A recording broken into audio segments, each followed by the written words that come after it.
अयोध्येतील राम मंदिरामध्ये रामनवमीचा उत्साह शिगेला। मंदिर निर्माणानंतरची पहिलीच रामनवमी। रामलल्लावर सूर्यकिरणांचा होणार अभिषेक।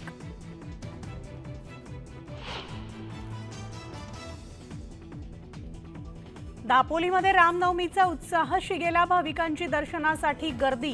पहाटेपासूनच भाविक कीर्तनामध्ये दंग।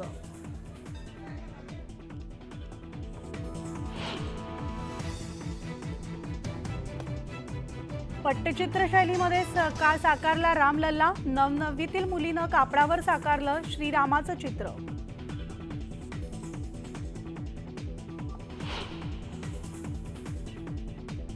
काळाराम मंदिर परिसरामध्ये श्रीरामनवमी निमित्तानं वाहतुकीवर निर्बंध। विविध कार्यक्रमांचं करण्यात आलं आयोजन।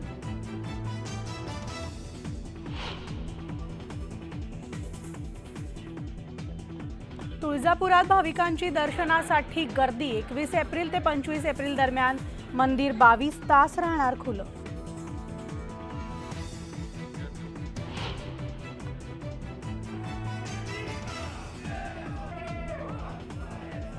तीन पक्षांची ताकद माझ्या पाठीशी, त्यामुळे मी जिंकणारच। रावसाहेब दानवेंनी व्यक्त केला विश्वास।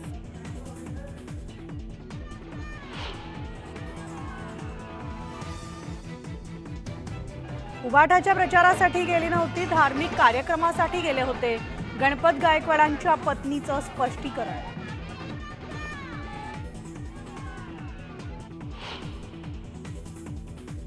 मुंबईकरांना बसतोय उन्हाचा चटका। 10 वर्षातील सर्वाधिक तापमान। मुंबई आणि ठाणेकर आजही उन्हात होरपळणार।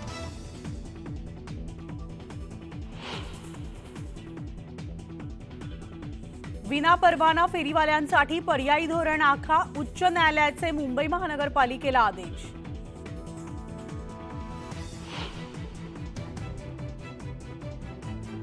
राज्यात प्राथमिक आरोग्य केंद्रांची अवस्था दयनीय। ग्रामीण रुग्णालयातील खाटांचा वापर केवळ 40% क्षमतेनंच।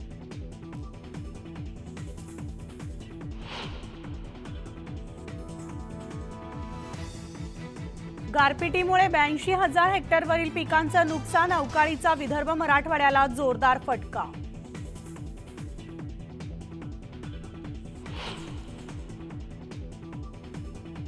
मुरबाड तालुक्यामध्ये अवकाळीसह वादळी वारा। घरांचे छप्परही उडाल्यानं नागरिकांचं नुकसान।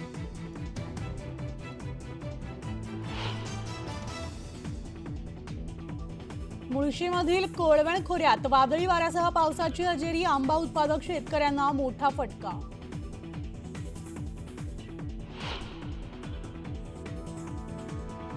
मुलानंच केली वडिलांची हत्या। हत्या करत रचला दरोड्याचा बनाव। पोलिसांकडून आरोपीला अटक।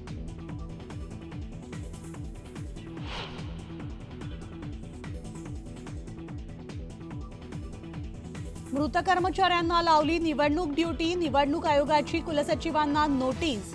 48 तासात खुलासा करण्याचे दिले आदेश।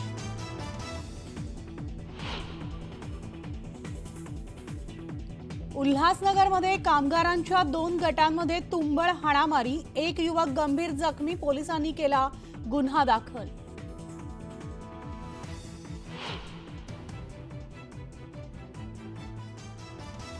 आणि सिंधुदुर्गामध्ये मासळीच्या दरात वाढ। पॉपलेटला प्रति किलो 1,500 रुपयांचा भाव, तर टायगर कोळंबी प्रति किलो 600 रुपयांवर।